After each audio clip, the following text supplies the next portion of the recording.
दुलाराय हादर नाङैनो योगा सानखौ फालिनाय बायदिनो बर' कसारी अनसाय गाव हायुं खुंथायनि बानजायनायावबो 21 जुन थामहिनबा दिनैनि मुलुगनां योगा सानखौ एसबी बड' जौसिन गेजेरारि फरायसालि गेलेग्रा फोथाराव थानाय हारिमुआरि जौस्राङाव फालिनाय जायो।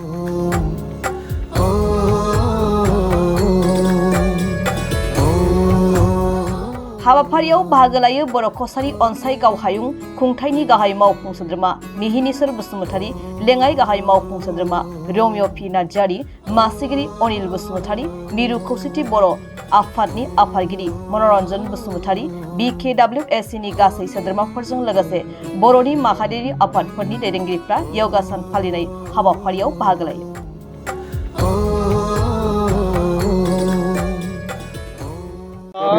योग सान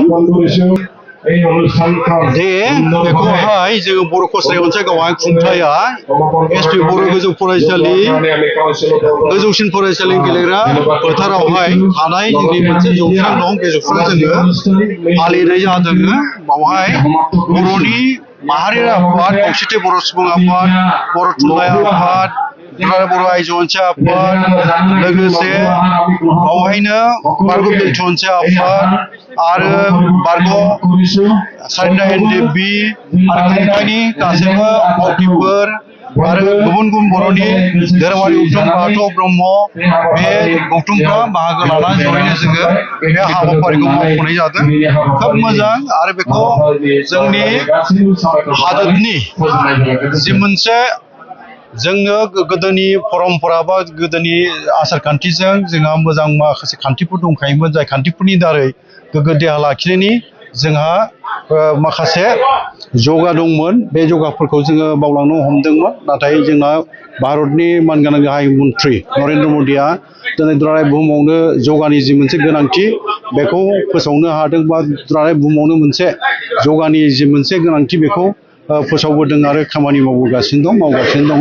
दा जोंबो दिनैहाय 21 जुन 2025 मायथाइयाव दिनैनि सानावहाय बुहुमनां योगा सान जेराव फालिनाय जायो, बेखौ नोजोर लाखिना बा फालिनायनि गेजेरजों जोंबो खुंथाया बावहाय फालिदों आरो जों खोब मोजां मोनदों। आरो बाथ्रा बेनो जाहैबाय जोंनि थांनानै थानाय जिउआवहाय जों दिनै गोबां जेंना जेंथोफोरजों मोगा मोगि जानो गोनां जायो, जेंना जेंसि सौसिनानै जों खामानि मावनो गोनां जायो आरो जोंनि देहाफ्रा जोंनि थांखिनि थाखाय जुजिनायाव जोंनि मोनसे हाबाफारि जायफोरखौ मावदों जोङो बा जोङो मावगासिनो दं, मावलांनांगोनबो इयुनावबो।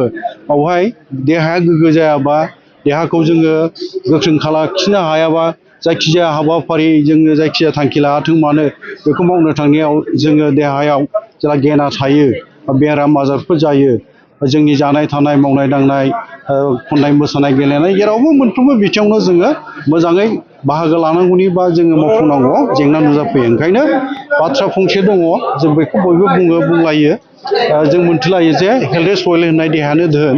ओंखायनो देहाखौ जोङो देहाया जेब्ला गोग्गो जायो आरो गोख्रों जायोबासो जेराव जों खामानि मावनो हायो। ओंखायनो देहाखौ गोग्गो लाखिनो थाखायनो जगानि गोनांथि दं आरो बे गोनांथिखौ बिथा खालामनानै जोंनि भारतनि बा जोंनि रायजोनि गासैबो सुबुंफ्रा जगानि फारसे बेसेन होनानै खालामबाय थायोबा बयनिबो देहाफ्रा गोग्गो जागोन आरो जोङो फैगासिनो थानाय इयुननि समफ्राव जोंनि थांखिनि थाखाय लानाय जि मिजिंफोर बा हाबा मावनो लानाय बेफोर जाफुंसार जागोन, जों बेखौ मिजिंथिनो हायो। ओंखायनो आं खावलायनो लुबैगोन दिनैनि बे योगा फालिनाय मुलुगनां योगा साननि गेजेरजोंहाय जे साफ्रोमबो सुबुङा दिनै योगा सान होननानै बे योगा सानावल' योगाखौ फालिनाया थिग जानाय नङा। इयुनावबो जों सानफ्रोमबो योगाखौ जोङो फालिनो नाजानांगौ। जायखिजाया जों देहानि मोनसे एक्सारसाइसखौ खालामनो नाजानांगौ, ब्यामखौ खालामनो नाजानांगौ, अब्लानो देहाफ्रा गोग्गो जागोन आरो जोंनि मावनो साननाय बा जोंनि थांखिनि जुजिनायफ्रा आं सानो जोंनि गेजेराव मोनसे जाफुंनायखौ जों मिजिंथिनो हागोन। जोङो नाजालांबाय थानि।